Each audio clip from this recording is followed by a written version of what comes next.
এটি আসহাবে কাহফের সেই পাহাড়ের গুহা যেখানে যুবকদের সাথে একটি কুকুর পাহারায় ছিল। অনেক বছর আগে এক জালেম শাসকের আমলে একদল যুবক ছিল যারা আল্লাহ তাআলার ইবাদতে মশগুল ছিল, কিন্তু তাদের সেই শাসক ছিল মূর্তি পূজারী। এক পর্যায়ে সেই শাসক তাদেরকে বলল, তোমরা যদি আমাদের এই দেবতাদের না মানো তাহলে তোমরা মৃত্যুর জন্য প্রস্তুত হও।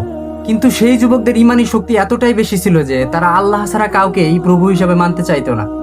এক পর্যায়ে তারা বাধ্য হয়ে তাদের জীবন এবং ইমানি শক্তি বাঁচাতে তারা এই গুহায় এসে আশ্রয় নেয়, এবং তাদের সাথে একটি কুকুর ছিল যার ডাক নাম হচ্ছে কিতুমির। এই কুকুরটি গুহার মুখে দাঁড়িয়ে দাঁড়িয়ে সবসময় পাহারা দিত। তখন আল্লাহ এক আশ্চর্য মুজিজা দেখালেন। সেই যুবকেরা সেই গুহার ভিতরে তারা প্রায় 300 বছরের বেশি সময় ঘুমিয়েছিল। তাদের এই ঘুমের পুরোটা সময়, অর্থাৎ 300 বছরের বেশি সময়, সেই কুকুরটি সেই গুহার মুখে দাঁড়িয়ে দাঁড়িয়ে পাহারা দিত। কিন্তু তারা যখন ঘুম থেকে উঠলো তখন তারা বুঝতেই পারলো না যে তারা 300 বছরের বেশি ঘুমিয়েছিল। এই ঘটনা প্রমাণ করে যে ইমানি শক্তি কখনো বিফলে যায় না, আর আল্লাহ তাআলা চাইলে সবকিছুই থামিয়ে দিতে পারেন। আর সেই কুকুরটি একমাত্র কুকুর যে জান্নাতে যাবে আল্লাহ তাআলার নির্দেশে।